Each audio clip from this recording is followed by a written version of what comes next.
Yang Dian Paramita kan jadi host.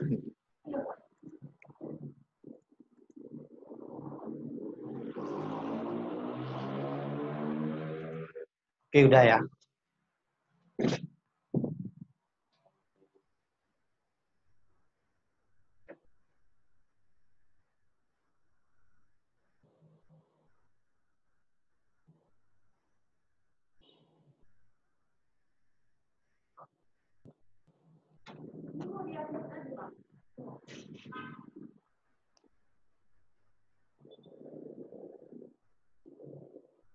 Pas jam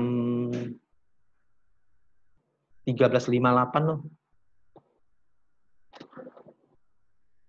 Pas jam 2 nggak apa-apa lah. Jam 14 pas.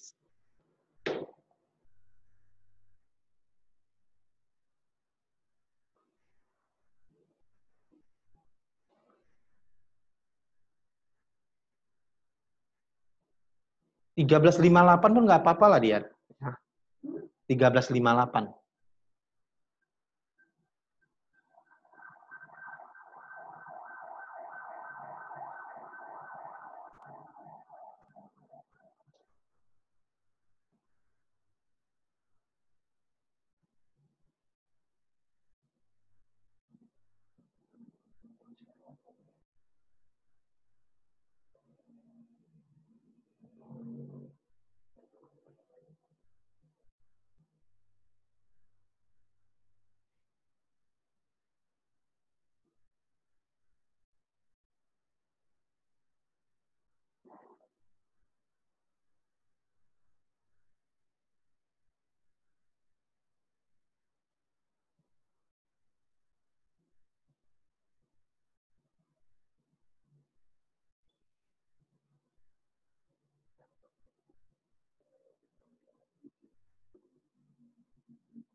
Halo Bu Aan, Bu Ting Ting.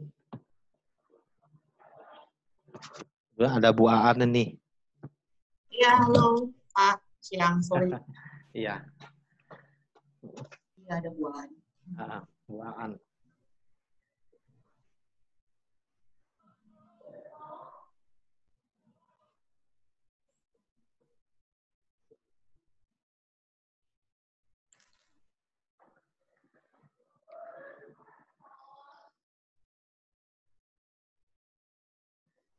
Jadi saya setiap seminggu sekali saya buat talk show buat Bu Ting Ting. Luar biasa ya, Pak.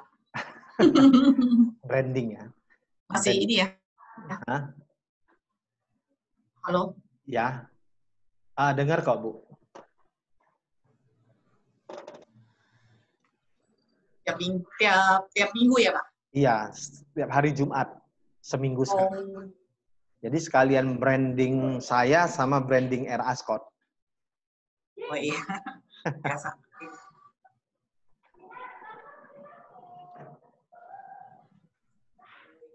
Bentar ya, Pak.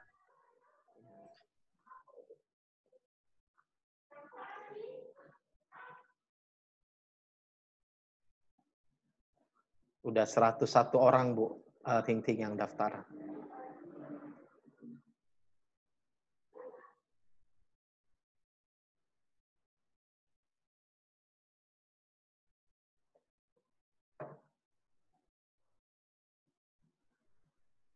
Bu Ting Ting, biasa nanti jam 2 ya, hostnya kan admit all semua peserta, ya.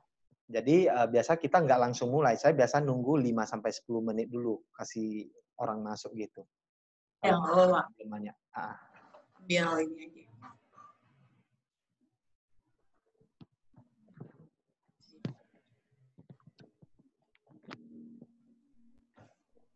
Bentar ya, Pak.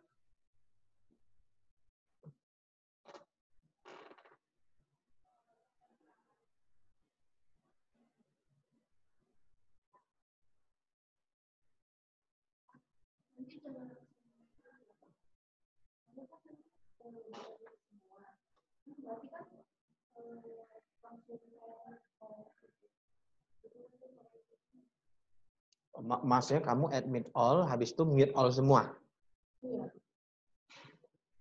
Pas mau mulai mute all baru juga boleh. Pas baru mau mulai, kan jam 2 di admit. Gak usah mute all juga pun nggak apa-apa, pas mau mulai aja.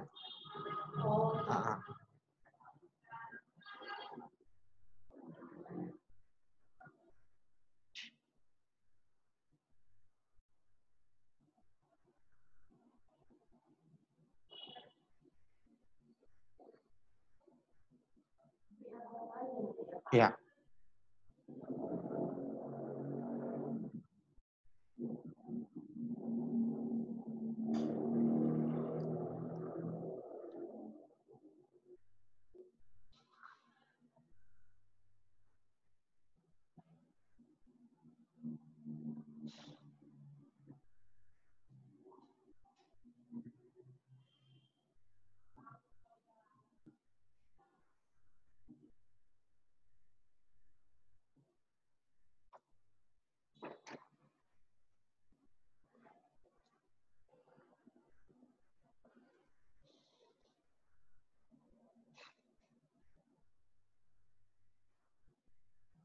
Udah 13.58 sih, Dian.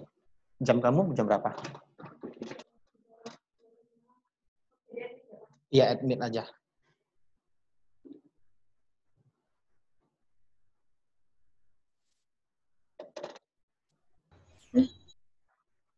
Sebuah kampanye.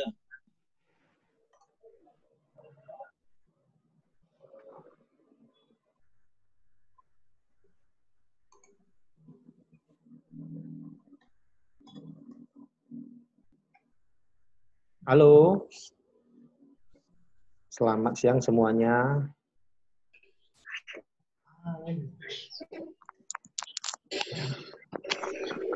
Ya. Kita mulai 5 menit lagi ya.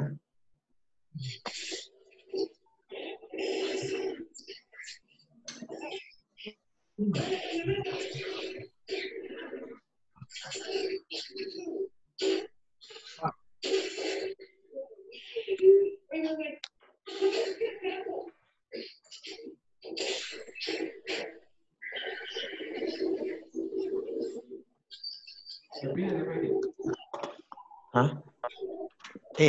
Happy birthday ya, Pak.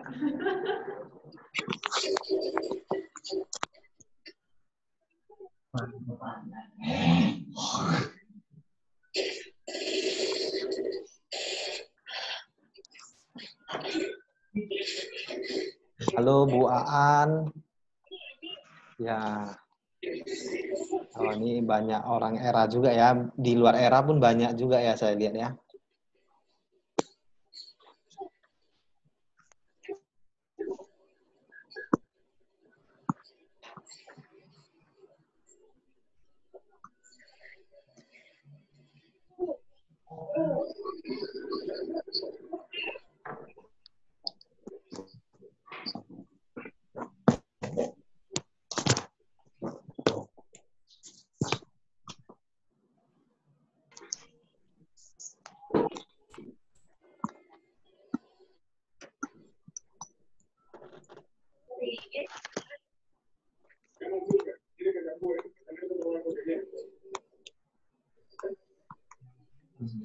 Ya, selamat siang semuanya Bapak Ibu ya. Kita mulai 5 menit lagi.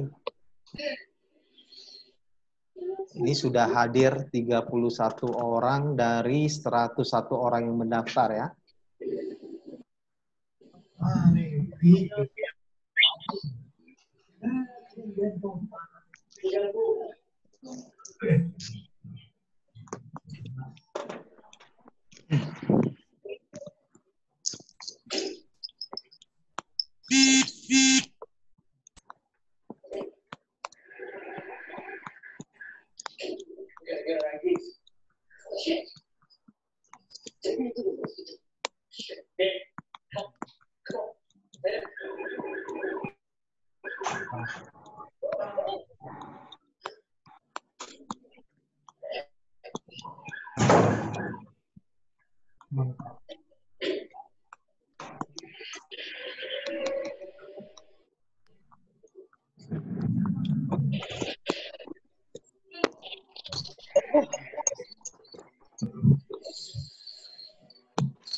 Selamat siang semuanya ya. Beberapa menit lagi kita baru mulai ya. Sekitar 4 menit lagi kita mulai ya.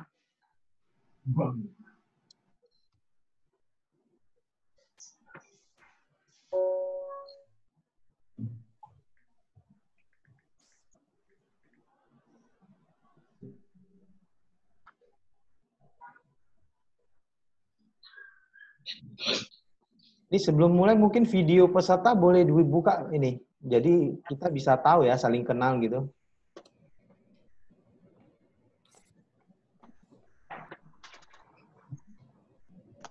Siang, Pak. Halo, siang Pak Teddy. Ya, Pak Jimmy.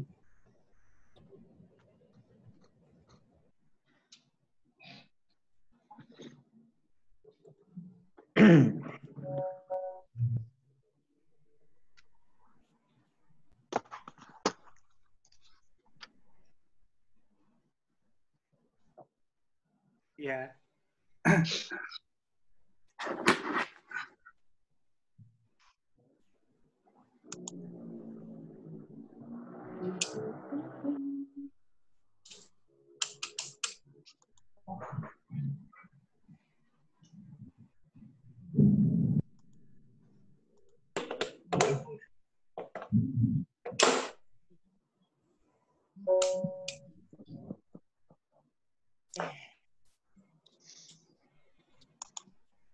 Kayaknya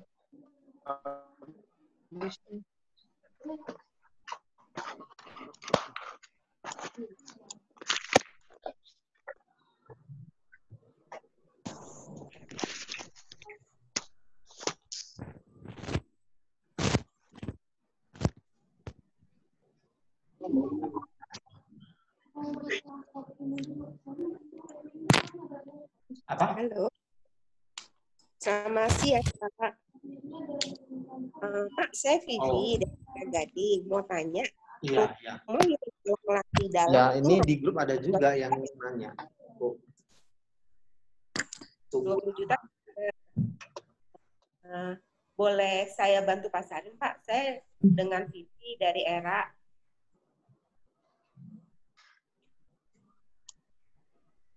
Ya, open ini aja, Pak. Listing. Ya, boleh, nggak apa-apa. Saya catat alamatnya dulu, boleh ya, Pak? Maaf, dengan siapa ya? Pak Amri. Bentar ya, Pak Amri. Saya ambil ini dulu ya. Mati dalam ya, Pak, ya, itu ya? Mati dalam.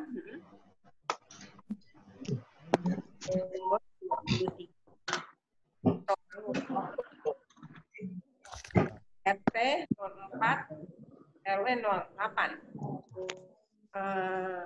Itu luas tanahnya berapa ya, Pak? Oke, 1 menit lagi kita mulai ya. Itu panjang kali lebar berapa, Pak?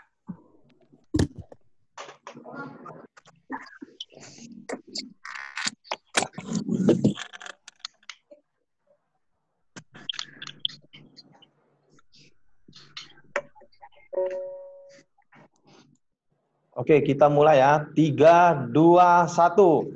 Ya, selamat siang Bapak Ibu peserta webinar Era Ascot Talk Show. Ya, senang kembali berjumpa lagi dengan Anda.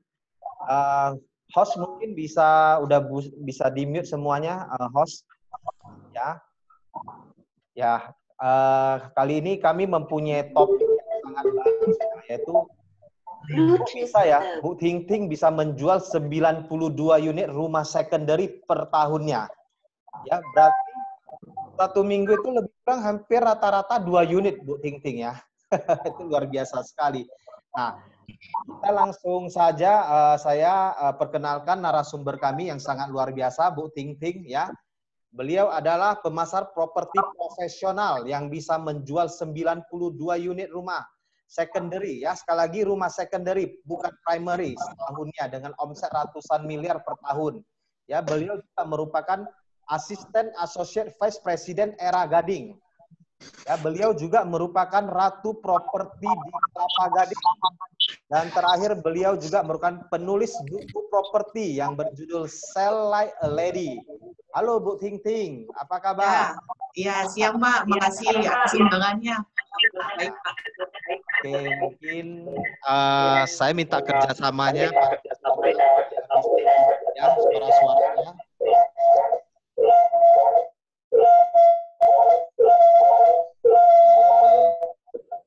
Kurang gitu kedengeran. Gimana? Kurang itu kedengeran. Ya, udah senyap nih. Oke, kita mulai saja ya. Bu Ting Ting, mungkin Bu Ting Ting bisa jelaskan ya, Bu, latar belakang Ibu sebelumnya apa sebelum terjun di dunia bisnis properti ini? Ya, selamat siang ya semuanya teman-teman. Saya dari era Gading. Awal saya sebelum terjun di era, saya nggak ada pernah latar belakang saya nggak pernah kerja sekalipun di marketing. Jadi saya tuh awalnya tuh kerja di perusahaan keluarga, itu pun juga di bagian finance, accounting itu, pembukuan segala macam. Itu latar belakang saya sih. Saya benar-benar background saya benar-benar buta dari properti itu, karena aku nggak pernah sama sekali sih Pak. Tadi backgroundnya apa Bu? Sorry Bu. Di background saya di accounting, saya juga kuliah di accounting. Wah. Jadi saya nggak ada background di marketing sama sekali sih. Nggak ada ya? Jadi setelah Iya, background accounting, kerja di accounting berapa tahun Bu Ting Ting? Saya di accounting 10 tahunan lebih sih Pak. Wow, 10 tahunan lebih ya. Jadi Bu Ting Ting bisa jelaskan bagaimana Ibu bisa masuk di dunia properti ini Bu? Awal saya gabung dunia properti cuma awalnya tuh tanda kutip iseng-iseng. Karena kan saya kerja di perusahaan keluarga, kondisinya saya kerja dari pagi sampai siang, sekitar jam 12 jam 1 kan biasanya saya udah pulang. Saya pikir saya mau cari tambahan nih atau apa yang saya bisa kerjain yang waktunya tidak terikat dan tidak membutuhkan modal ya, dalam arti kalau mau usaha segala macam kan butuh modal. Kalau ini ibaratnya modal ya paling ibaratnya tenaga segala macam. Ya itu sih awal saya pengen gabung di dunia properti, awalnya tanda kutip iseng-iseng gitu, mengisi waktu aja, dan kebutuhan juga sih sebenarnya lebih. Oh, jadi iseng-isengnya sempat berjalan berapa lama Bu Ting Ting? Enggak sih, tapi awal saya gabung, saya jujur ya, saya awal gabung itu sempat, waktu awal itu saya ngelamar di properti, waktu itu di lokal, bukan di era dulu, tapi karena nggak ada panggilan dari kantor properti tersebut, saya coba Google ya, waktu itu saya lihat di Profit ya, Profit, terus ada lowongan dari era, ya udah, karena di Kelapa Gading sendiri kan dulu saya nggak familiar dengan properti era waktu itu, terus saya pikir ya udah saya coba. Awal saya join, saya sempat ragu jujur aja, karena waktu itu kondisinya kantor saya itu di second road, jadi bukan di main road. Dari ibaratnya saya mikir, saya tuh kondisi awal itu saya nggak ada kendaraan, bahkan saya juga nggak punya kendaraan, bahkan saya juga nggak bisa bawa kendaraan juga. Jadi awal saya mikir, ini benar nggak ya saya berkantor seperti ini gitu loh. Kan ibaratnya saya nggak ada background sama sekali di properti, dan saya juga nggak ada kendaraan, gimana bisa klien datang ya. Tapi saya pikir saya jalanin aja. Awal saya datang lumayan, setiap hari saya tetap datang ke kantor, tapi jujur ya Pak, maksudnya dari kantor itu tamu yang datang itu tidak ada, jujur. Sampai berbulan-bulan itu saya pikir, ini kantor bener nggak ya saya ada di kantor ini, gitu, waktu awalnya sih. Oh.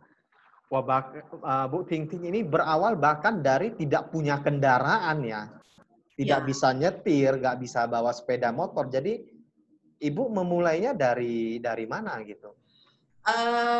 Saya mulai dari komplek keliling komplek, misalnya kalau sore segala macam, saya biasa kadang-kadang misalnya waktu awal saya iseng saya cari di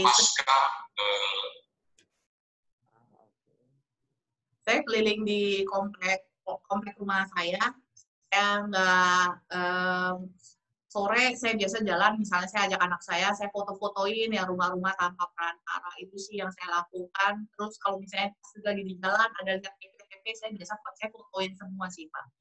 Awalnya seperti itu yang saya lakukan. Wah, luar biasa ya, dari tidak punya kendaraan apa-apa, tapi karena mental komitmen dan kemuan akhirnya bisa sukses ya Bu ya. Nah Bu Ting Ting, saya mau tanya, Ibu sekarang kan bergabung di Era Gading ya Bu ya. Kalau boleh tahu kenapa Ibu memilih memulai karir di Era Bu? Apa spesial Era buat Ibu?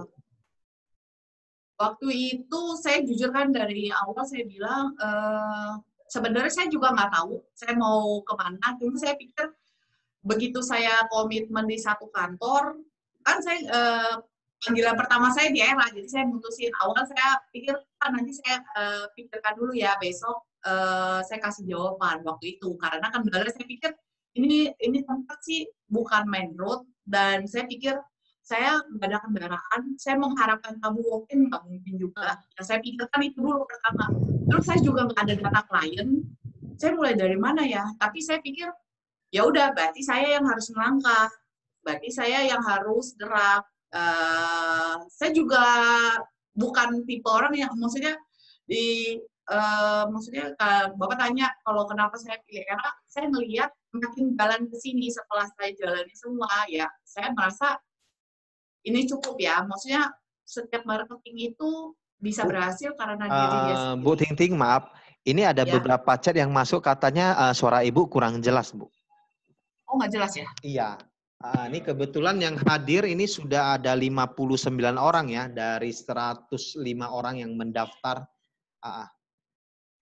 Oke, mungkin bisa di setel mic-nya atau gimana Bu Ting Ting?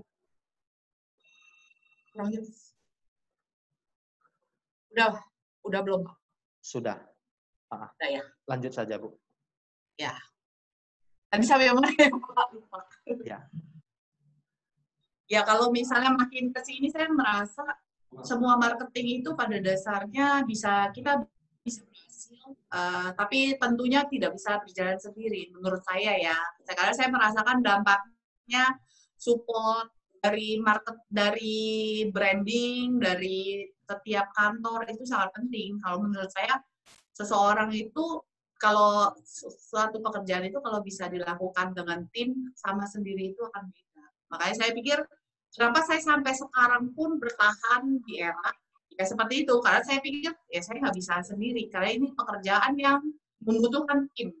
Saya lebih percaya itu. Kalau walaupun banyak dari klien saya pun sekalipun, kok Bu Ting Ting nggak ini sendiri ya. Bukan kan bisa sendiri ini, ya. Iya, maksudnya dalam arti, kan bisa jalan sendiri. Kenapa harus berbagi sama Era atau apa?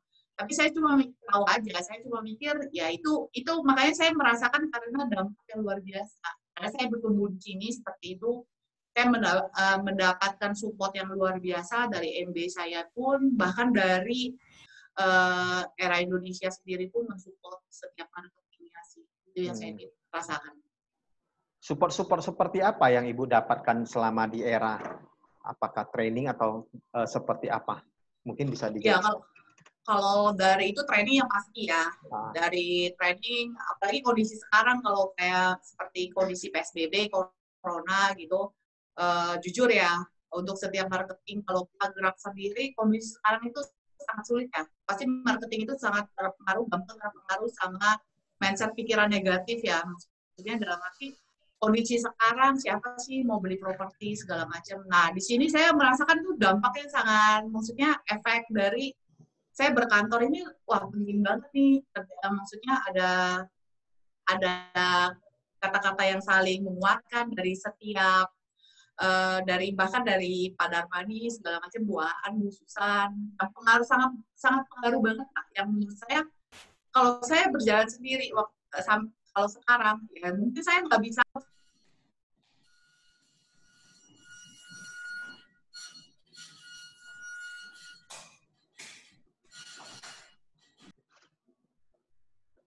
Halo? Oh Bu Ting Ting, sebentar.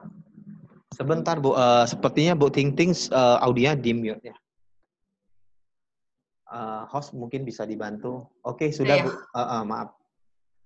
Ya, jadi kalau saya ngerasa ya seperti itu sih Pak, misalnya support dari semacam seperti training, yang pasti training, support dari MB, support dari Era Indonesia, seperti kondisi sekarang kan, masker-masker, terus berasa, oh ternyata dari Era itu, sistem Era itu bukan hanya ibaratnya memikirkan nih marketing biar closing atau apa, tapi lebih ke mana ya, ada rasa kekeluargaan. Ya itu sih saya merasakan kenyamanan ya. Kalau seseorang kan pasti ada rasa mau kerja itu pasti ada rasa suatu kenyamanan. Gitu sih.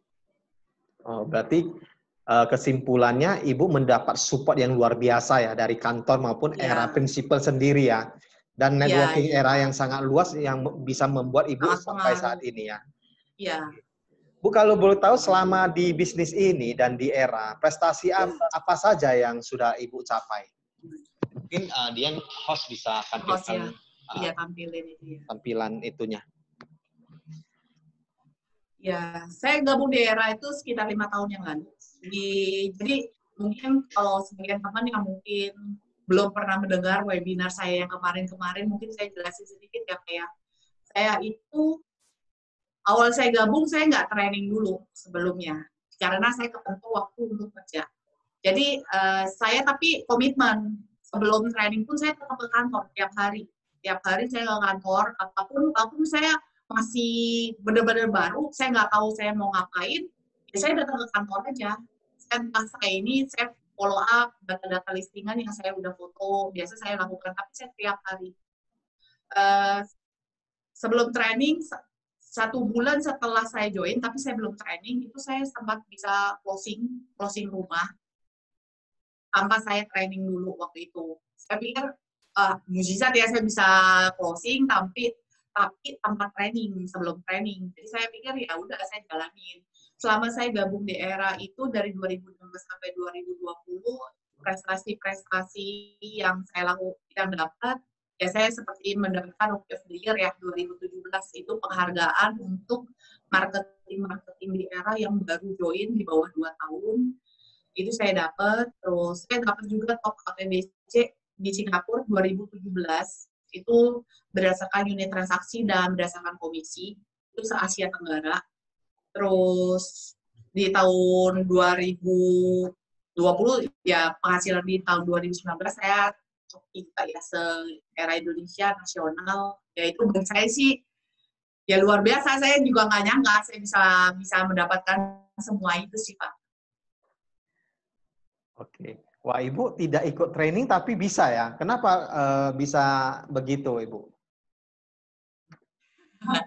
Yang pertama yang saya lakukan yaitu waktu itu saya cuma karena biasa di Era sebelum kita berperang kita kan dikasih training dulu Bu, ilmu-ilmu. Iya.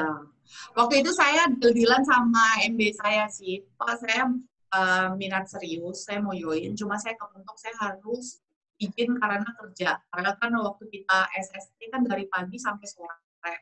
Saya juga nggak enak kalau misalnya saya izin 5 hari berturut-turut gitu. Saya pikir saya tapi niat serius segala macam, saya juga sudah membayar duit SST, saya bilang tapi saya mesti ngatur waktu, saya bilang gitu.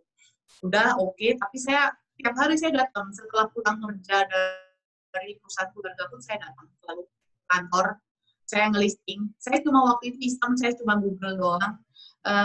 Modal untuk menjadi seorang properti yang berhasil, marketing properti yang berhasil itu apa?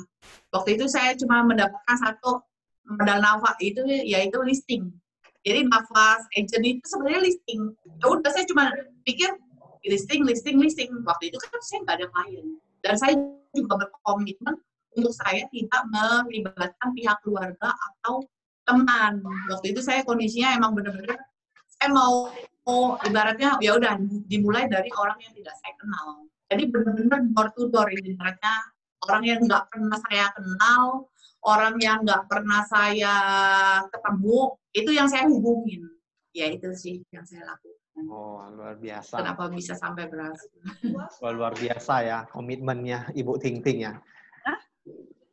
Bu Ting Ting, saya Anda kan dijuluki sebagai Ratu Properti di Kelapa Gading ya. Mengapa Ibu dijuluki seperti itu ya? Dan siapa saja yang memberikan julukan itu? Kenapa sayang?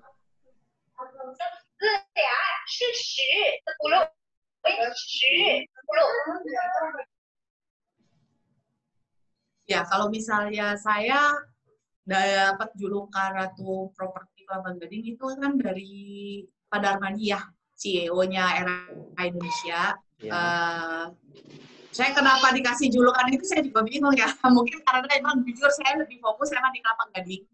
Dalam 5 tahun ini saya bisa membukukan lebih dari sampai kemarin terhitung per bulan apa saya lupa 235 transaksi dan sebagian besar 90%-an lebih itu dijual beli. Saya lebih konsen dijual beli emang dari awal dibanding sewa. Kalau sewa ibaratnya saya emang jalanin tapi karena kliennya udah beli sama saya ya saya jalanin gitu. Bukannya saya pikir saya mau konsen di sana emang awal saya join di Era itu Pak. Dan sebagian besar yang saya transaksi itu lebih dari 90% itu transaksi di Kelapa Gading semua. Kelapa Gading semua ya, wah luar biasa ya. Ini. Oke, nanti di sesi terakhir saya bongkar semua ya, saya tanya semua pertanyaan ke Bu Ting Ting apa yang Ibu lakukan ya. Mungkin sebelum kita lanjut ini ada beberapa pertanyaan ya mungkin yang bisa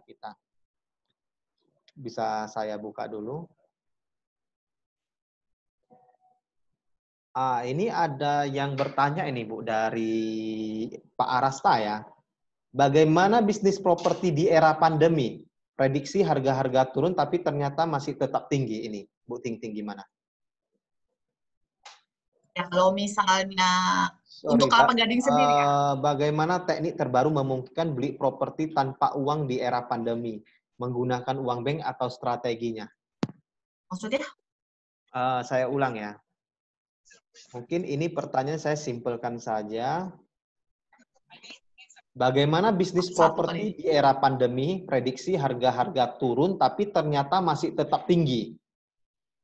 Bagaimana teknik terbaru yang memungkinkan beli properti tanpa uang di era pandemi?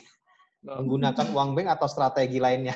Mungkin kalau menurut saya ini bisa dijelaskan dari pengalaman Ibu aja di daerah Ibu. Kalau menurut saya kalau di daerah saya di Kelapa Gading sendiri ya, kalau pada dasarnya gitu loh, mau harga itu kan tadi dibilang kan di era pandemi kenapa harga tetap tinggi segala macam ya itu balik lagi kebutuhan penjual kan beda-beda ya.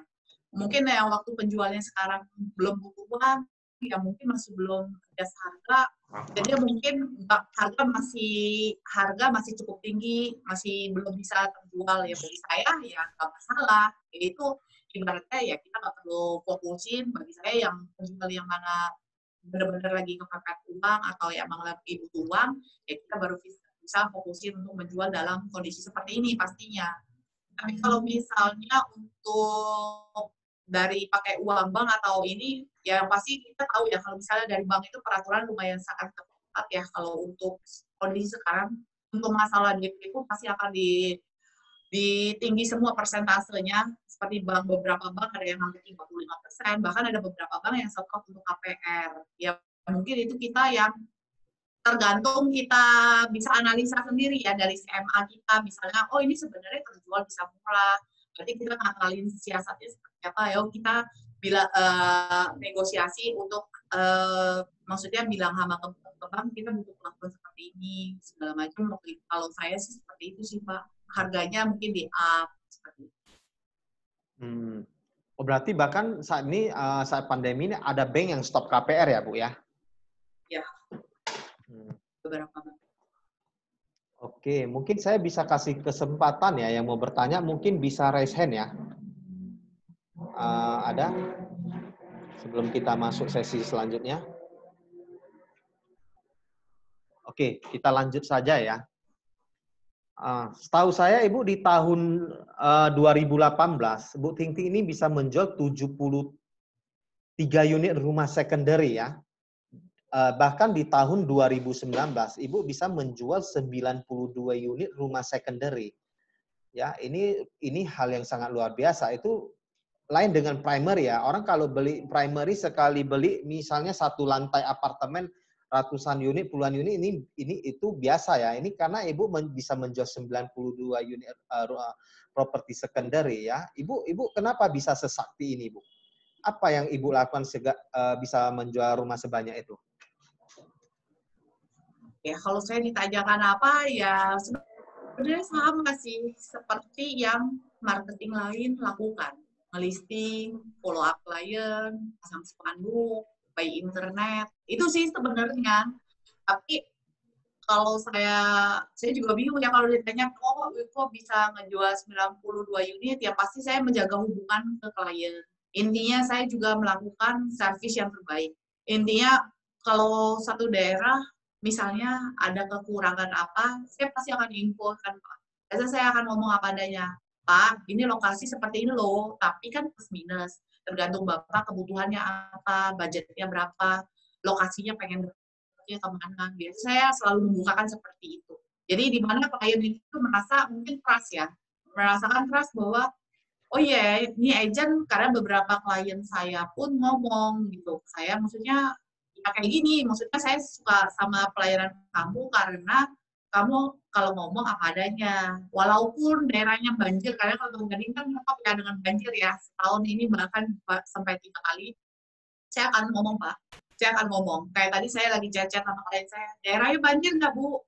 Ya, semua Kelapa Gading sih banjir ya, Bu. Ya, kalau beberapa tempat aja yang enggak. Tapi kan Ibu budgetnya seperti ini loh. Tapi kalau untuk rumahnya kondisinya nggak masuk air, saya akan pasti jelasin. Tapi kalau rumahnya masuk air, ya saya akan ngomong.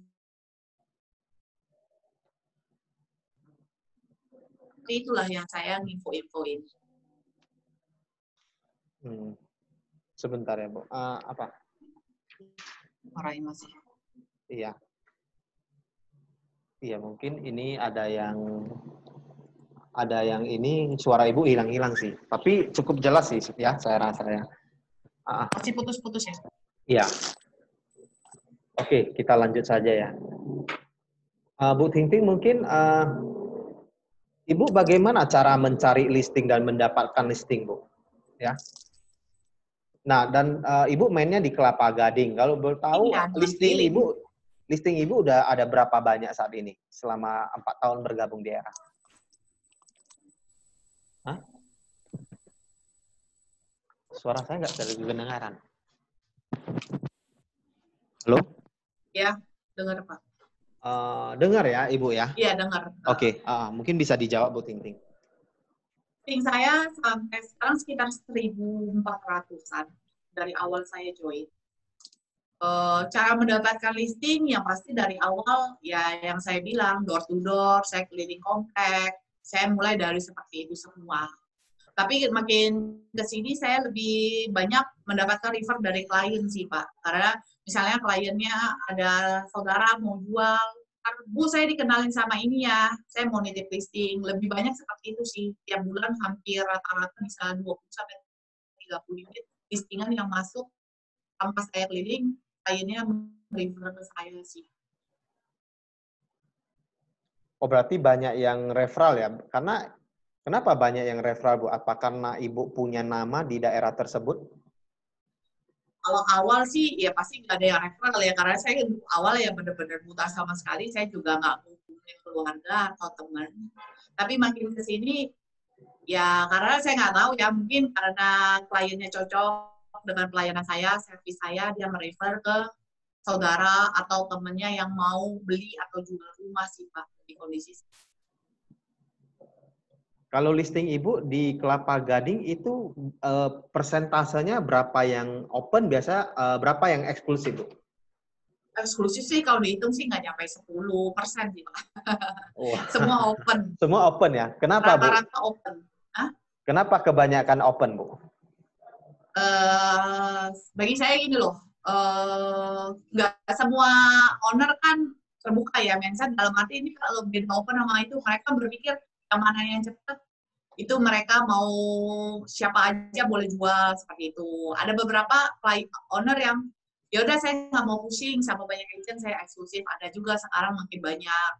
Tapi bagi saya ya udah, kalau saya open pun saya tetap akan konsenin, di mana tergantung kebutuhan penjual. Kalau penjualnya butuh cepat, biasanya saya akan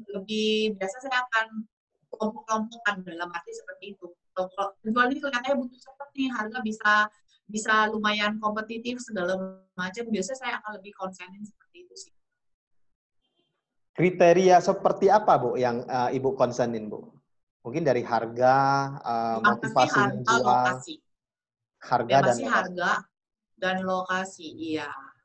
Itu kan paling yang kebutuhan klien ya. Harga dulu, terus lokasi pertama ya, terus harga.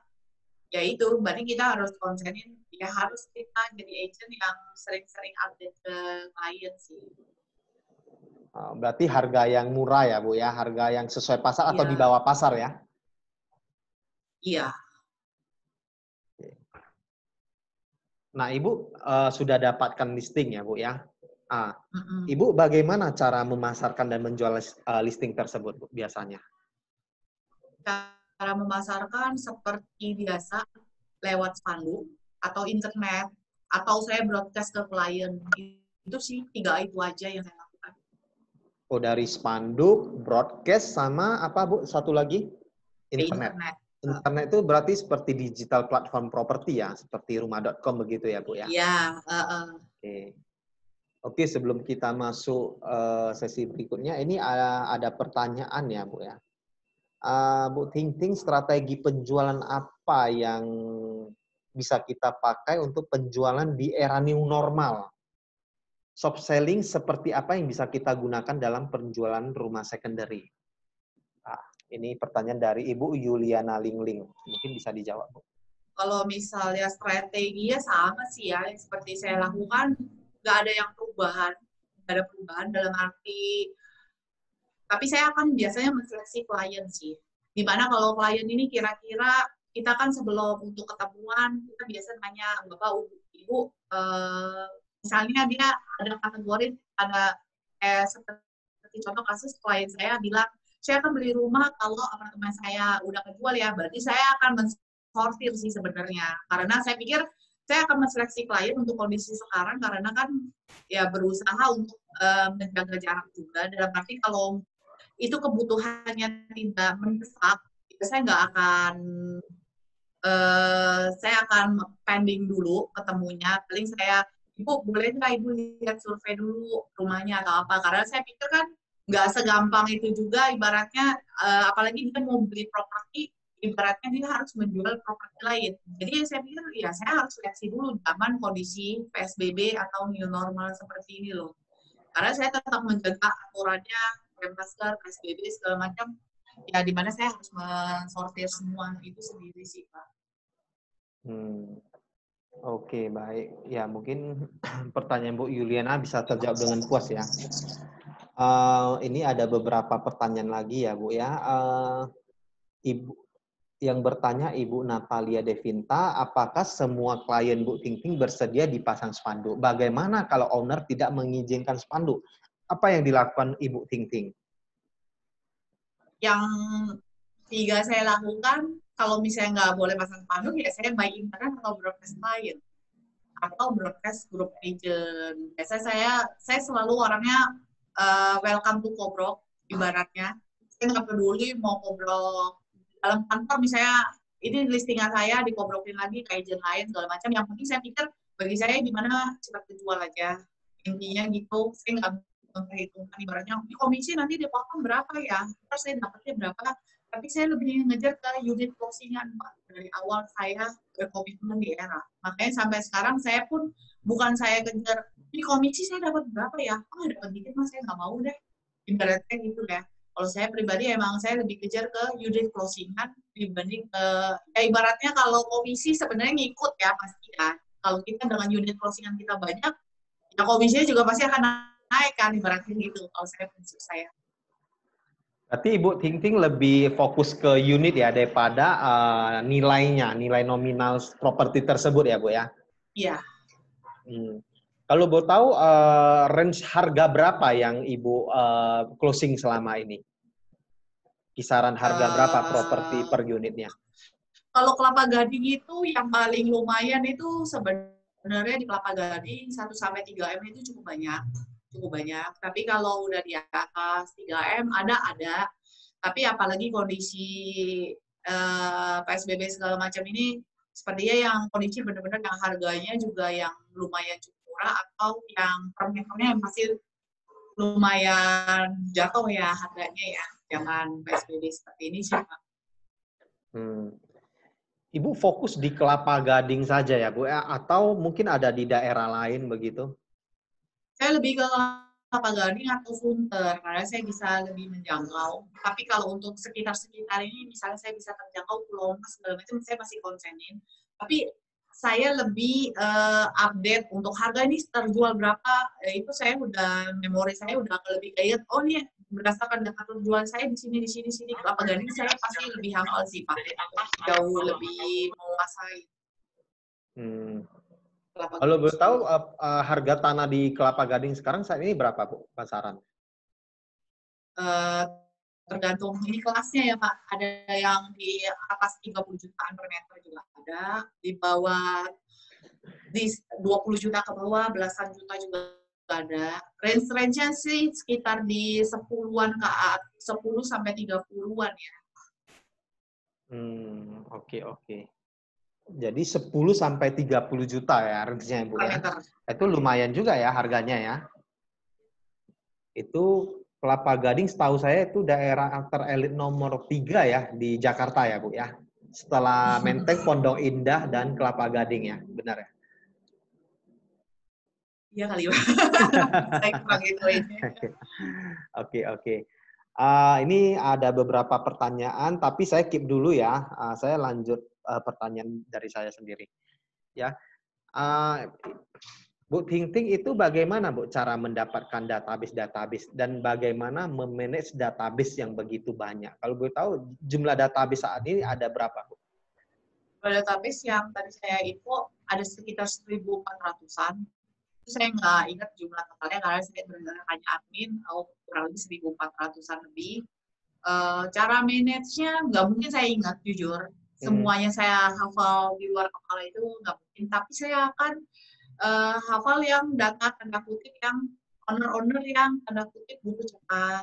Mau ini jual cepat. Biasa saya suka update nih. Saya ngajak, saya follow apa, ada perubahan harga atau enggak. Itu biasa yang saya konsenin harus terjual nih. Saya kategoriin udah kelompok ya.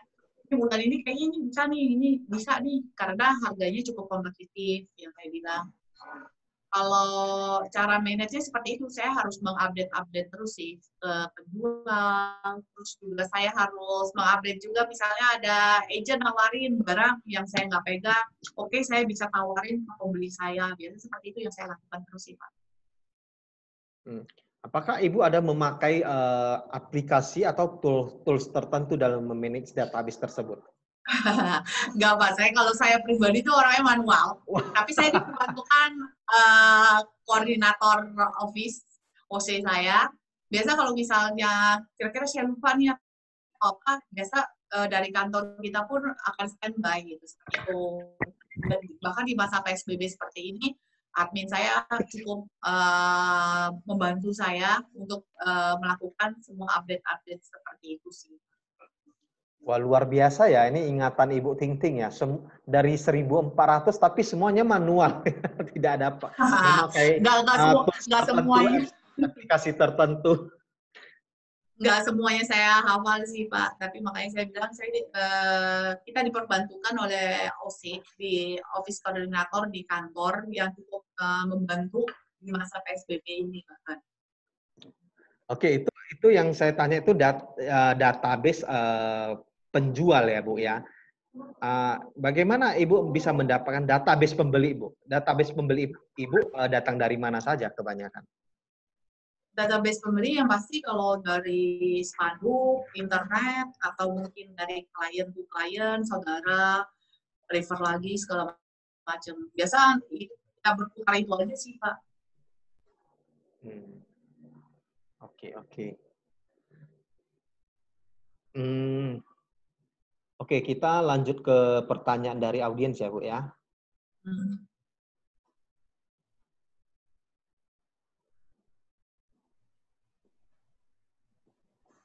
Dari Pak Teddy Kurniadi, bagaimana cara Bu Ting Ting follow up klien yang harga propertinya mau jual di atas harga pasar?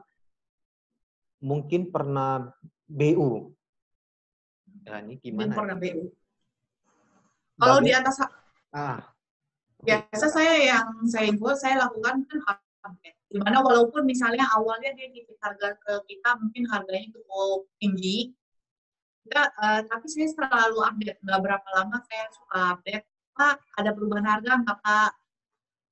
Sorry Pak, ada update harga nggak? Biasa saya lakukan seperti itu sih Pak. Kan kita nggak tahu ya kebutuhan penjual itu tiap bulan pun bisa berubah ya.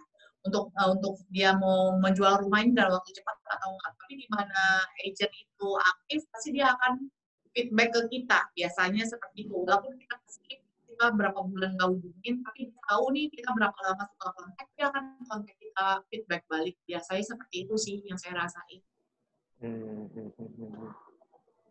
Oke.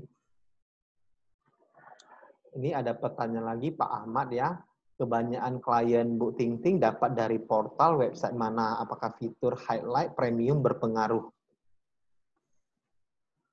Kayaknya nggak ada yang premium ya. Saya menggunakan media apa aja ya. Tapi kayaknya saya nggak ke portal yang maksudnya yang medium atau apa.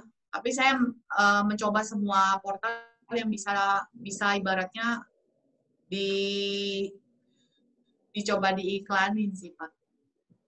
Tapi kalau misalnya, ini website mana yang biasa itu, saya sih nggak gitu menseleksi ya. Misalnya, ini sering dapat incoming call dari sini. Saya sih yang mana aja, saya nggak terlalu dilihatin sih. Nggak disurvei gitu. Kalau boleh tahu, berapa portal properti yang Bu Ting Ting pakai, Bu? Sekitar 4 ada sih Pak. Sekitar 4 ya? Iya. Mungkin seperti rumah.com, rumah 123 begitu ya Bu ya? Iya. Oke Bu, saya lanjut ya. Ya, bagaimana Ibu cara personal branding Bu? Personal branding. Ya, membranding kalau misalnya Ibu ya ke klien Ibu, ke customer Ibu. Kalau teman-teman mungkin lihat ya ini di website ini ya tampilan layar cara branding saya itu diperbantukan dari support dari office dari kantor Era Gading sendiri itu ada supportnya Pak seperti ini. Bagi saya kan bagi setiap marketing bukannya sebagai saya ya bagi setiap marketing nggak mungkin kalau kita udah konsep di penjualan kita akan sibuk mikirin untuk branding nih bikin itu nggak mungkin ya bagi saya.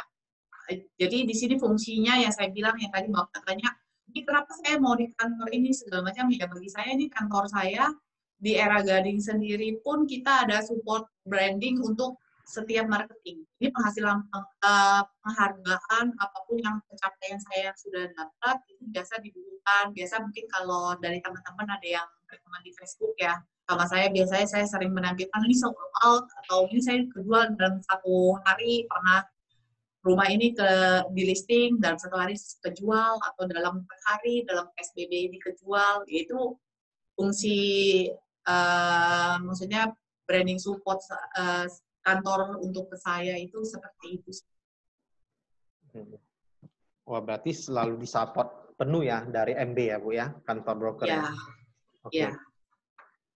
Oke, saya lanjut ya Bu ya. Setahu saya Ibu sekarang lagi menulis buku, benar ya Bu ya? Judulnya setahu saya Sell Like a Lady ya. Kalau boleh tahu apa tujuan Ibu menulis buku? Tujuannya apa ya? Bagi saya cuma di buku ini tuh bacaan ringan sebenarnya Pak. Ini tuh cuma ibaratnya kesaksian hidup saya, background saya dulunya seperti apa, terus hambatan-hambatan apa nih waktu saya menghadapi klien kan banyak macam ya. Nah itu di sana di buku saya itu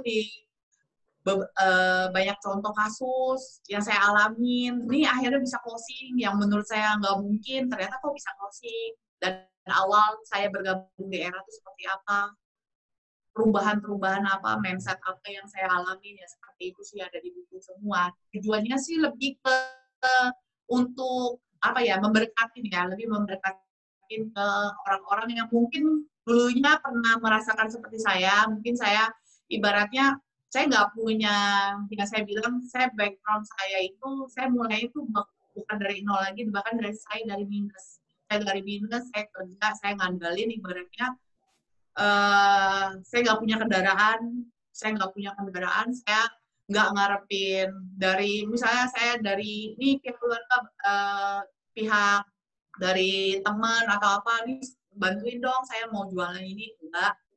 Tapi di mana saya bisa seperti sekarang, saya melalui masa-masa yang seperti itu loh. Bukan, ini sekarang saya dulu disupport seperti ini, ada yang ini. Enggak, tapi saya mulai dari minus, semua saya lakukan.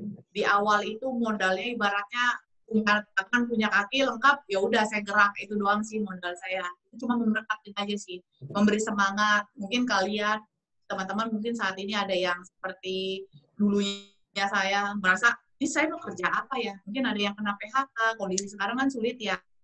Ya mungkin seperti itu sih, lebih ke memberi support, semangat bahwa ini saya Bu Titing yang dulu seperti ini bisa loh, seperti sekarang. Ya pada dasarnya semua orang sih pasti bisa sih, Pak.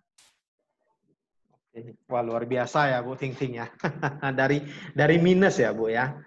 Ya. Nah, Ibu bilang tadi nggak pakai modal ya. Dan memang ini pertanyaan dari beberapa marketing yang mau join.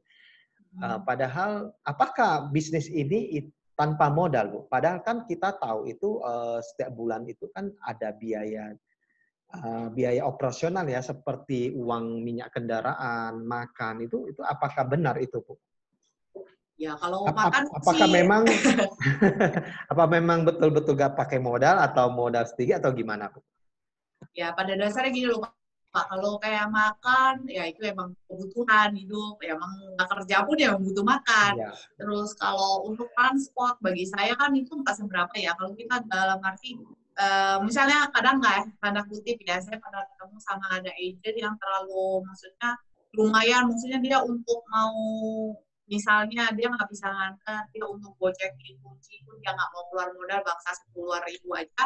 Ya bagi saya sendiri, ya gimana kita mau dapetin hal yang besar kalau kita nggak menabur hal kecil gitu loh. Bagi saya ya itu pasti butuh pakai biaya transport, tapi itu nggak seberapa lah dibanding kita harus usaha, maksudnya usaha sendiri yang butuhkan modal yang jutaan, puluhan juta. Ibaratnya ini masih masuk akal lah, make sense. Yang penting modal kita giat, kita mau kerja, cari listing. Modal dengan kaki pun bisa, nggak bisa, ya saya bilang. Saya keliling komplek pun nggak pakai ini pun bisa kan, gitu. Ya hal kecil itu yang bisa sebenarnya kita lakukan dari awal join sih. Wah, luar biasa. Tadi Bu Ting menjelaskan Ibu memulai dari minus ya. Dari minus berarti jujur itu biaya operasional kan mungkin tidak ada ya. Mungkin dan Ibu baru bergabung di bisnis ini mungkin 2 bulan, 3 bulan, 4 bulan tidak belum closing. Jadi apa yang Ibu lakukan selama dari minus sampai closing itu biaya operasional dari mana saja, Bu? Kalau dalam arti saya bilang minus itu karena saya waktu itu awal saya join itu saya punya kewajiban yang harus saya bayar. Itu minus dalam arti. Tapi kalau misalnya biaya operasional kan sebelumnya emang saya juga kerjakan. Tapi saya accounting, atau saya accounting. Saya cuma waktu itu join, saya cuma mikir satu, ketika saya mau join di ERA, ketika saya mau join di satu properti, saya pikir at least kan kalau satu marketing itu kan biasa kita ada biaya training. Kalau di ERA kan SST. Benar. Waktu itu saya cuma mikir, karena di kantor saya, di ERA Gading sendiri ada program, kalau marketing baru join, 3 bulan pertama kita berhasil melakukan transaksi jual beli, maka duit trainingnya akan dibalikin full. Waktu itu saya cuma ngitung matematikanya aja, accounting. Kalau saya berani terjun ke sini, berarti saya at least otak saya cuma kepikir dalam 3 bulan ini saya harus closing nih. Padahal saya juga kagak ada kemampuan apa-apa waktu itu. Saya nggak kepikir apa-apa, tapi saya berusaha aja, Pak. Waktu itu saya ngalir aja, ya puji Tuhan sih, 1 bulan setelah saya join tempat training, saya bisa closing jual beli rumah. Waktu wow, itu saya luar biasa. Beli. 1 bulan langsung bisa closing ya, Bu ya? Iya. Luar biasa. Oke, Oke, kita lanjut ke pertanyaan dari audiens ya, Bu ya. Dari Pak Ibu Vanessa ya. Gimana kalau dapat listing yang sharing agent dan di rumah yang mau dijual sudah ada spanduk agent lain, Bu. Bahkan spanduk nomor telepon pemilik ada ya, dan kita harus membawa klien ke sana. Gimana tipsnya agar pembeli tetap berpaling ke kita, Bu? Saya tuh dari dulu saya nggak pernah mikir, ntar kalau kliennya nakal gimana ya, kalau klien ininya gimana ya. Tapi saya selalu positif aja. Saya pikir tanpa saya melakukan itu, tuh dia juga bisa gini loh. Kalau ada agent kan mungkin kita takut ya, misalnya dalam arti itu ada nomor owner, kalau nanti dia hubungin owner gimana, kan kita yang ngajak segala macam. Biasa itu bagi saya ya rezeki itu sudah ada yang ngatur, Pak. Jadi saya melakukan bagian saya tetap nginfoin ke klien, saya tetap, Pak, Bu, ini nih rumahnya segala macam. Dia mau hubungin owner pun pernah nggak kejadian gitu, saya pernah dinakalin juga. Ya pertama merasa mungkin kok kayak gitu ya orang, maksudnya kok ada orang yang seperti ini. Ya tapi saya pikir MB saya kan selalu berpesan, maksudnya ibaratnya jangan pernah kita ngelihat kegagalan di masa lalu, tapi ngelihat ke depan itu lebih fokus. Jangan membuang satu hari ke depan karena kegagalan kita yang kemarin. Jadi saya pernah nggak dikecewakan klien seperti itu, nakal dia hubungin klien atau agent lain hubungin penjual, pernah. Tapi bagi saya ya udah, berarti saya positive thinking aja, itu bukan rezeki buat saya. Ya makanya saya harus bergerak maju, tapi saya nggak melihat ke belakangan. Berarti banyak juga, Bu, klien yang nakal ya, yang langsung hubungi pemilik di spanduk itu ya? Nggak semua, tapi sedikit apa ya, ada pasti. Ada berapa persen, Bu, kira-kira yang nakal, Bu? Ya, paling nggak nyampe 10% sih, Pak. Tapi ya bagi saya itu nggak jadi soal lah, ibaratnya ya berarti bukan rezeki saya coba mikir seperti itu sih. Dibanding saya nggak ngehubungi sama sekali, dibanding saya nggak nginfoin, dibanding saya nggak fight sampai akhir, saya lebih nyesel seperti itu sih, Pak. Jadi saya akan berlaku, ya udah saya coba sampai fight akhir. Kalau sampai itu klien nakal atau dia gimana, ya berarti itu bukan rezeki saya. Saya prinsipnya seperti itu sih, Pak. Ya, tapi di bawah 10% nggak banyak, Bu, ya, yang nakal ya. Masih ya, ada 90% yang baik ya. Ya, yang saya tahu. Saya juga nggak pernah cek sih. Oke. Ini ada pertanyaan dari Bapak Riyadina Suyoso ya. Buyer Ibu Ting Ting kebanyakan end user atau investor?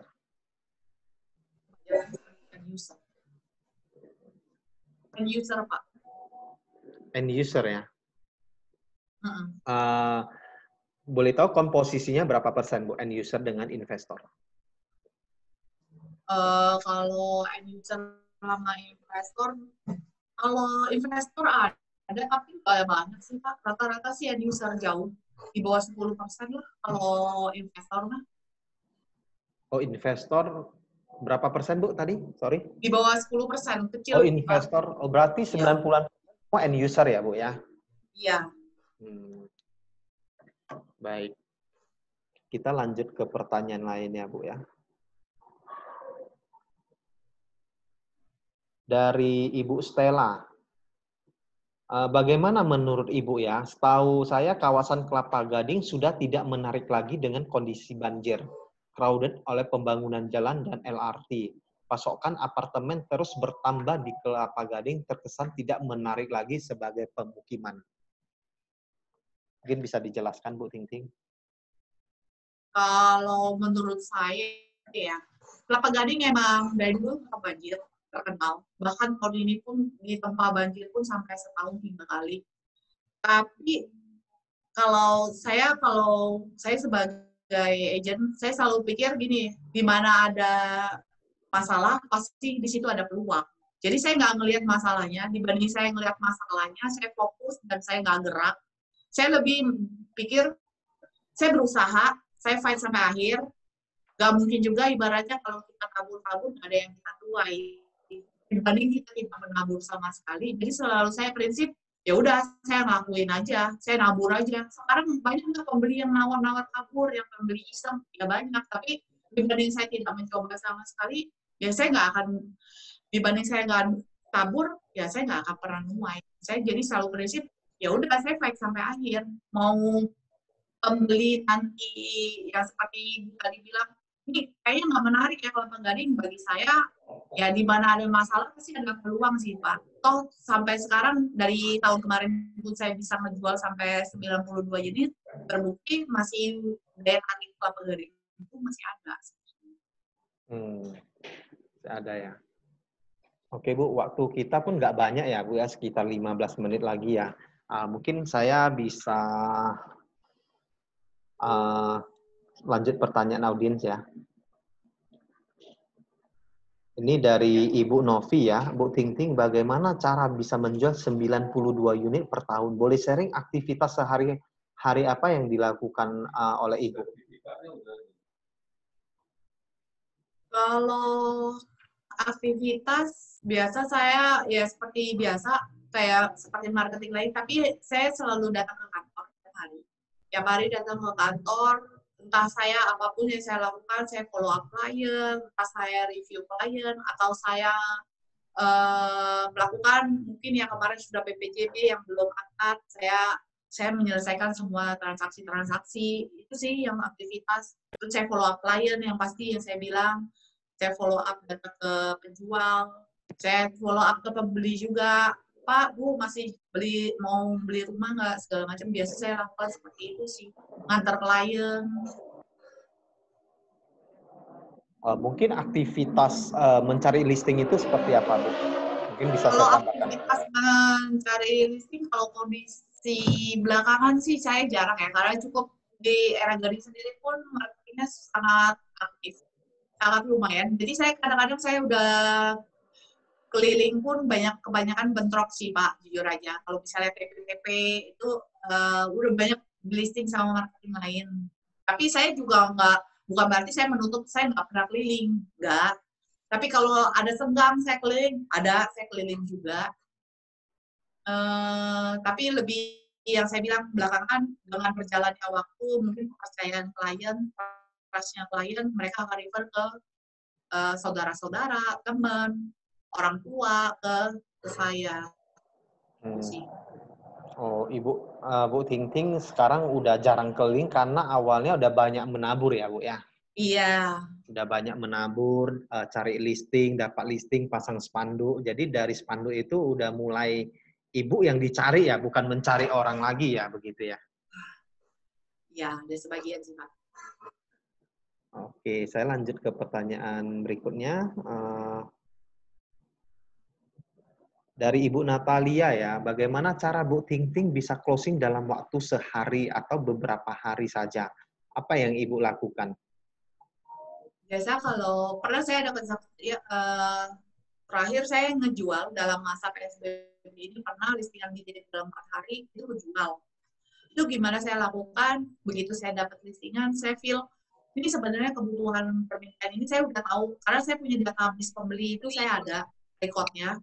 Bu, ini ada murah ya, saya bilang, ini ada murah, saya tawarkan ke klien-klien, dan saya tahu nih ini klien serius, klien sebelum PSBB, dia udah nyari udah lama. Biasa saya lakukan seperti itu sih.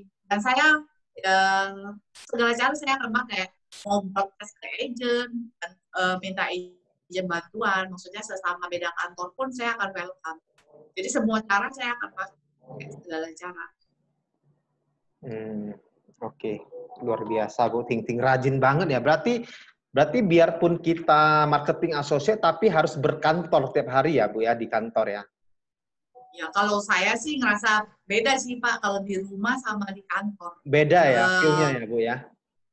Iya, pastilah di rumah kita nggak terlalu se-efektif di kantor. Di mana kan kantor kita pasti akan lebih konsen ya. Oh ya, kita duduk di satu ini ada fasilitas kantor, kan segala macam. Biasa kita akan telepon klien segala macam. Itu biasa kita lebih fokus kali ya Pak ya, yang saya rasain.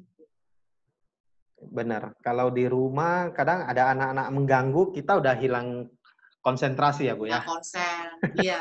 Kalau di kantor mungkin di ruangan kerja tersendiri mungkin bisa lebih fokus ya. Iya, jauh-jauh.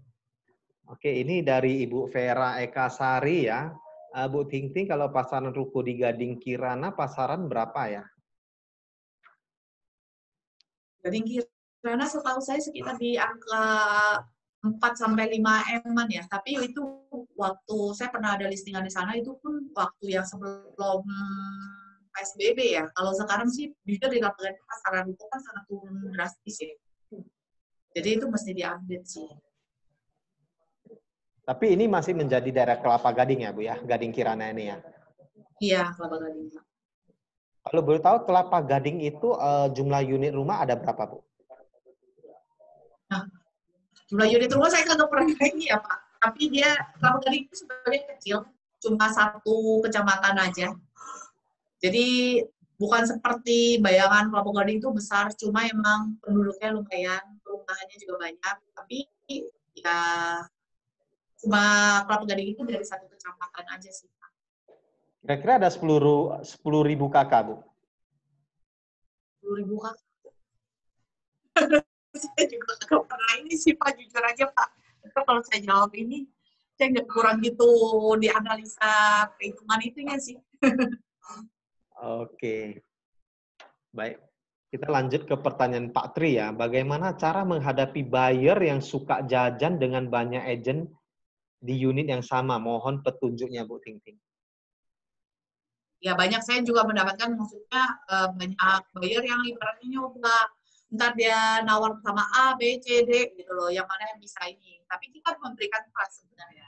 Memberikan trust kepada klien itu di mana dia percaya bahwa ini kita agent yang bisa diandalin, kita nggak mainin harga, pelayanan kita, servis kita baik. Saya rasa kita kalau sudah melakukannya the best, kalau sisanya ya berkat yang ngikutin. Tapi kalau ternyata dia milih ini, kita sudah melakukan the best, ya udah mau gimana. Bagi saya, kita nggak bisa megang satu pembeli itu harus beli sama kita kan. Kita akan bebas mencari agent yang mana yang bisa mensupport dia. Tapi bagaimana pelayanan kita ke dia itu yang menentukan akhirnya. Oke. Ini saya lihat ada Bu Aan ya dengan Pak Darmadi Dharma Wangsa ikut ya. Mungkin dari Bu Aan atau Pak Darmadi ada pertanyaan nggak untuk Bu Ting Ting? Halo Pak Darmadi, Bu Aan. Halo? Oh mungkin nggak dengar ya. Halo Pak Darmadi, Bu Aan. Oke, kita lanjut ya. Dari pertanyaan dari Pak Leo Okta, bagaimana Bu Ting Ting melihat buyer potensial atau listing yang potensial bisa terjual? Kalau lihat dari buyer potensial, biasa kan misalnya ada telepon masuk atau apa, saya biasa nawarin barang. Biasa kalau misalnya saya nawarin barang, dia mau diajak survei, bagi saya itu salah satu tahap. Tapi saya juga nggak ngejudge kalau misalnya dia nggak mau survei pun bukan buyer potensial. Nggak ngejudge seperti itu. Tapi dalam arti kadang-kadang kan setiap agent kan ada feel ya, ada feel dalam arti ini ngerasaan sebenarnya bayarnya cuma iseng-iseng atau dia serius ya. Ada buyer yang ngomong, saya butuh rumah dalam waktu cepat ya, karena apartemen saya udah kejual. Wah itu udah hot buyer banget kan, dia udah pesanan deadline. Biasanya saya nanganin seperti itu. Nah, biasa kalau udah pembelinya memberikan kode seperti itu, saya pasti akan memberikan barang yang sesuai dengan kriteria dalam waktu cepat. Berarti ada trik tertentu ya Ibu melihat potensial buyer, listing potensial begitu ya? Iya, pertanyaan-pertanyaan yang kita bisa tanyakan ke pembeli atau penjual. Misalnya penjual yang benar-benar serius nggak? Ya kita tanya, tergantung Bapak sama Ibu, butuh waktu cepat nggak dalam waktu jual. Oh, untuk harga biasa saya selalu nginfoin, kalau waktu mau terjual cepat, biasa harga pasti harga yang BU yang dicari. Biasa saya infoin seperti itu. Kalau di mana mereka bilang, yaudah saya butuh cepat nih dalam 1 bulan itu, ya biasa itu udah harusnya difokuskan kan. Oke, baik. Semoga pertanyaan Pak Teddy terjawab dengan puas ya. Sorry, tadi pertanyaan Pak Leo. Ini ada pertanyaan Pak Teddy, Bu Ting Ting, bagaimana mengatasi klien yang titip propertinya tapi lama belum terjual?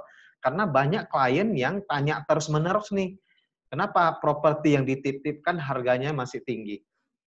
Apakah masih Ya. tinggi atau belum terjual begitu? Ya, kalau misalnya penjual dalam arti menanyakan ke kita, ini gimana sih, ini kok belum jual? Biasa kita itu satu tanda kode keras, maksudnya berarti kritikan ke kita sebenarnya ya. Tapi saya akan balikin ke penjual. Biasa saya akan nanya, ya Pak, saya akan kasih bukti, ini saya udah lakukan loh Pak, saya screenshot, biasanya saya udah lakukan dalam arti saya udah broadcast ke agent, broadcast ke klien, bahkan saya naikkan ke portal. Berarti yang masih belum apa, dari pembeli kan pasti dilihat pertama dari lokasi dan harga. Kalau misalnya lokasinya bagus, harganya nggak menarik, ya berarti Bapak perlu adjust. Biasanya saya infoin seperti itu. Tapi kalau misalnya dia bilang, enggak lah, harga saya cukup murah, ya berarti ya kita harus menunggu lagi. Saya udah melakukan tugas saya sebagai agent. Jadi saya lakukan seperti itu. Saya akan balikin pertanyaan itu ke penjual. Saya sudah melakukan tugas saya, tapi ternyata kok nggak ada incoming call, ya berarti yang perlu di-adjust ya dalam hal mungkin harga. Apakah Bu Ting Ting ada service listing yang berbeda dari open dengan eksklusif? Ya kalau misalnya dari open sama eksklusif pasti beda ya. Kalau eksklusif kan di mana kita ada tanggung jawab ke penjual, misalnya dalam 1 bulan atau 3 bulan perjanjian kita harus terjual.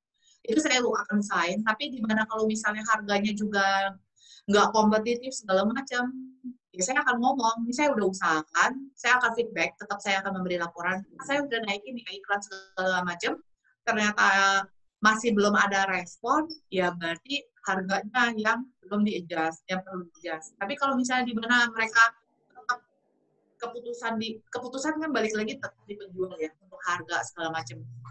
Tapi biasa saya akan menginfoin.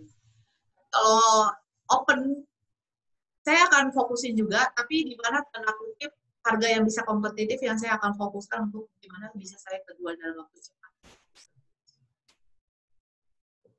Berarti kita sebagai agent harus berani mengintervensi harga yang diberikan oleh si penjual ya Bu ya? Bukan mengintervensi ya, maksudnya memberikan masukan ya? Benar. Memberi masukan. Karena banyak saya lihat agent yang tidak berani kasih masukan seperti itu.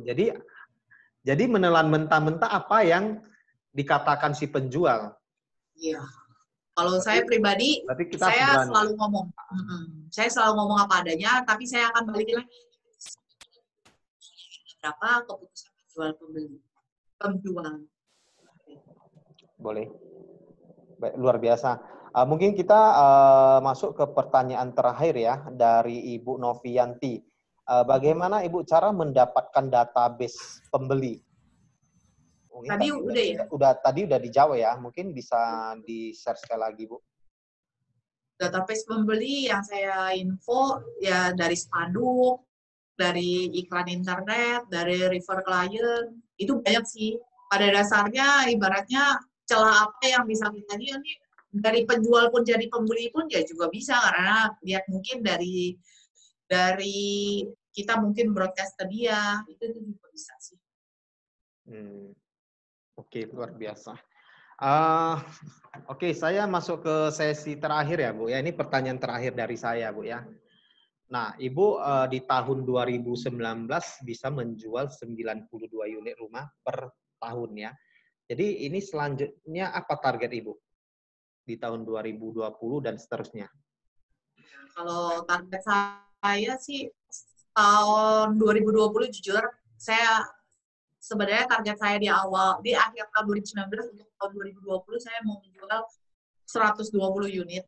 Saya nggak tahu sampai akhir saya dapat berapa, tapi saya nggak peduli dengan pencapaian apapun yang saya dapat. Tapi saya udah berusaha sampai akhir, karena di tengah-tengah ini kan dari awal sendiri Kelapa Gading juga ditempa banjir setahun sampai 3 kali, nggak berapa lama corona, itu pun sangat berdampak ya. Tapi bagi saya, ya situasi itu saya nggak bisa cegah, saya nggak bisa atur, tapi di mana yang saya bisa atur ya Yang penting saya berusaha fight sampai akhir, hasil apapun ya udah saya pasrah aja gitu. Tapi at least saya berusaha sampai akhir. Dibanding saya nyerah nih, sekarang udahlah ngapain saya capek-capek, saya kerja nggak ada hasil gini-gini, enggak lah saya nggak mau. Tapi at least saya berusaha sampai akhir sih Pak. Biasa Ibu menetapkan target itu seperti apa, Bu? Misalnya Ibu mau 1 tahun 100 unit rumah terjual. Apakah Ibu goalnya angkanya mungkin di atas 100? Mungkin 150, 120? Tadi Atau saya ini seperti apa, Bu? 120 unit, jadi per bulannya saya targetin 100 unit sih Pak. 10 unit sebulan. Karena saya berdasarkan unit transaksi. Baik. Baik Bu Ting Ting, pemaparannya yang luar biasa ya Bu ya. Mungkin sebelum closing, mungkin ada pesan-pesan apa, tips untuk audiens Bu? Pesannya apa ya? Ya, pesan saya sama. Seperti kalau webinar ini, kalau ibaratnya jangan pernah lihat kondisi saya seperti ini sekarang berada. Dimana saya juga pernah mengalami fase-fase yang saya pernah benar-benar background saya nggak pernah properti, saya mulai benar-benar, kalau mungkin di antara teman-teman mungkin ada yang, wah saya nggak ada kendaraan saya ini, ya jangan pernah merasa, maksudnya, oh itu menjadi kendala kita gitu loh, jangan pernah, ya menurut saya pribadi, ya di mana mindset kita itu sangat pengaruh ya, maksudnya jangan kita melihat keterbatasan kita, tapi tembus aja keterbatasan kita. Bagi saya bisa seperti sekarang karena saya melewatin fase-fase seperti itu loh 5 tahun yang lalu. Saya juga nggak pernah nyangka kalau sekarang saya bisa duduk di sini, memberi sharing, segala macam, saya nggak pernah kebayang sama sekali, karena saya melakukan awalnya dari bisa mau nambah tambahan penghasilan, tapi saya bisa seperti ini, ya kalian juga sebenarnya, teman-teman juga pasti bisa sih. Intinya just do it aja ya Bu ya, lakukan tanpa melihat yang terbaik. keterbatasan kita ya Bu ya. Fokus pada tujuan dan goal kita saja ya.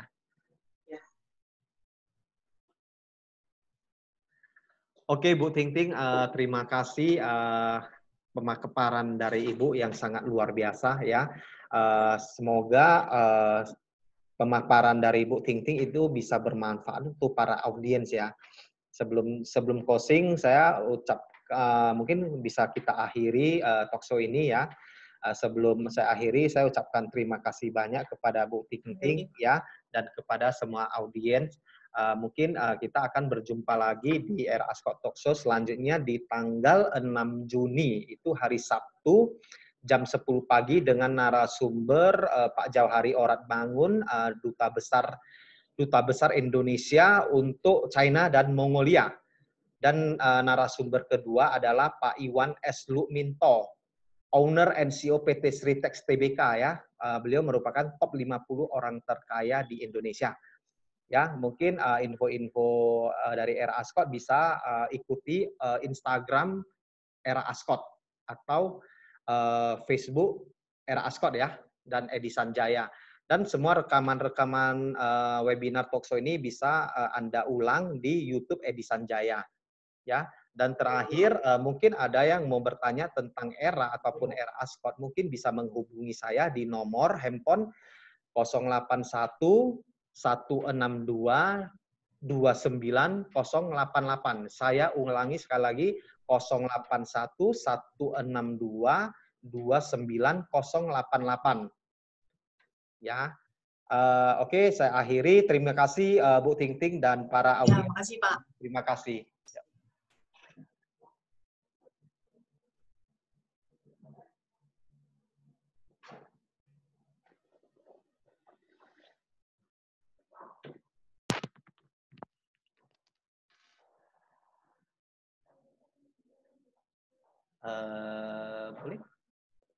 Boleh saya lift? End aja.